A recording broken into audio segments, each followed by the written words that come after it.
them and giving them a hand up. And we're going to keep doing that as long as we possibly can breathe and help the kids. And with that, thank you, Ro. So we're in the middle of lots of really good fun. Screams and screeches of play and looking at books and getting backpacks and face painting, and that's what the beginning of school should be about. We know the last 2 years have been really tough. It's been tough on parents, it's been tough on kids, and that's before we even talk about Scranton, where we saw so much conflict and so much strife with the school board and a state takeover where people didn't seem to care about what the mission was in terms of schools. And we got through that. And we got through that, but we got through that because of a strike. But this year is different. This year, what we're trying to do, we got the former mayor is here, we got a couple of board members here. What you're seeing here in terms of Scranton is what we're doing around the rest of the country, which is our campaign about what kids need, which is back to essentials about what we need to do to help kids recover and thrive. Now, we know just like Scranton's teacher shortage didn't end with the end of the strike, or para shortage didn't end with the end of the strike.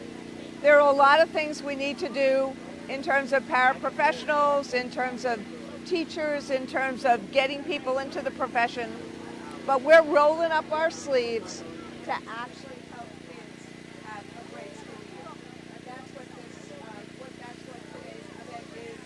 That's why we're in the park, rain or shine, giving out books, because the bottom line is this: while the other side is trying to ban books and censor curriculum, we're rolling up our sleeves to help kids.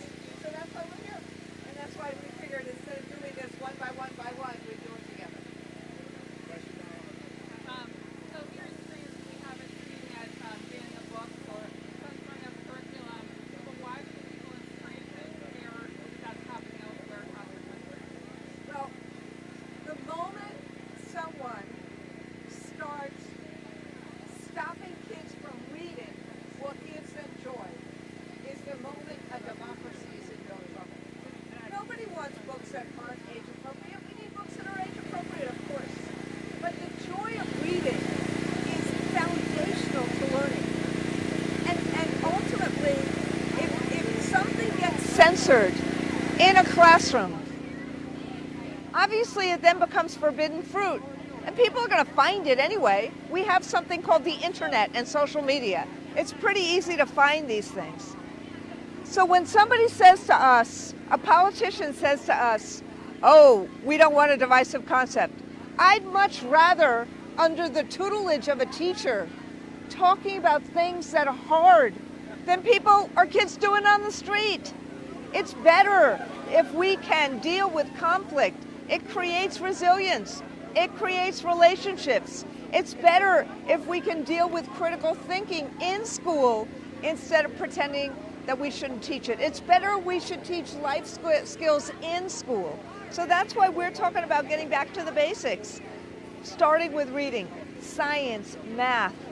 But kids need to know honest history, the good and the bad, and the mountains we climb. And frankly, when they do, they'll love America more. So we're seeing teacher shortages across the country. Here in Scranton, as of a week and a half ago, they still needed 40 teachers, 55 PCAs. What can be done? Well, there's things that have been done in different places. Like take New Mexico. They increased teacher salaries across the board. They changed their rules so that people who retire can go back to subbing without forfeiting their retirement. They've done things to cut out a lot of the paperwork, which is one of the things that really burden teachers. Teachers want to teach, they don't want to be data collectors or data clerks.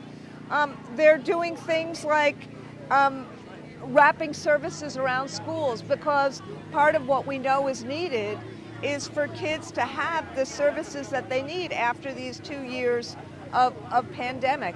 So teachers' working conditions are kids' learning conditions. All these things, conditions, compensation, climate, all of those things are important. But the one thing that doesn't cost a dime is RESPECT. And to create an environment where educators are respected by the powers that be.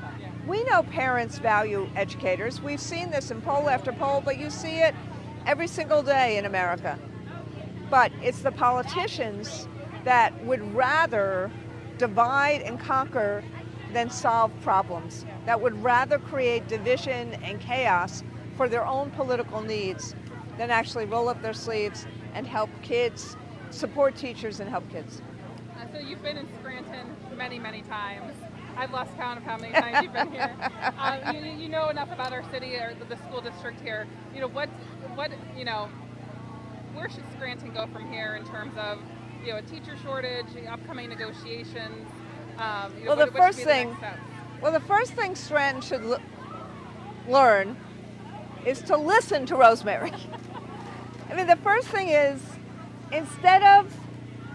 Scranton should learn from the lessons that have just happened. Don't take a city that is trying to thrive, that is trying to rise, and take the supports out that would let that happen. Don't plead poverty when we have the American Rescue Plan, and now the Inflation Reduction Act, and the Infrastructure Acts, and the CHIP Act. These things are meant to recreate a robust industrial policy where workers can get good jobs, make a decent wage, and raise their family. So don't take the pre-K program out. Here you see the AFT and Scranton Federation of Teachers giving out books when the Scranton school system took out libraries. That's the kind of thing we need to do. We need to learn from the mistakes and go forward in terms of listening to teachers, respecting parents, and giving kids the programs they need, from pre-K to career tech ed to after-school programs.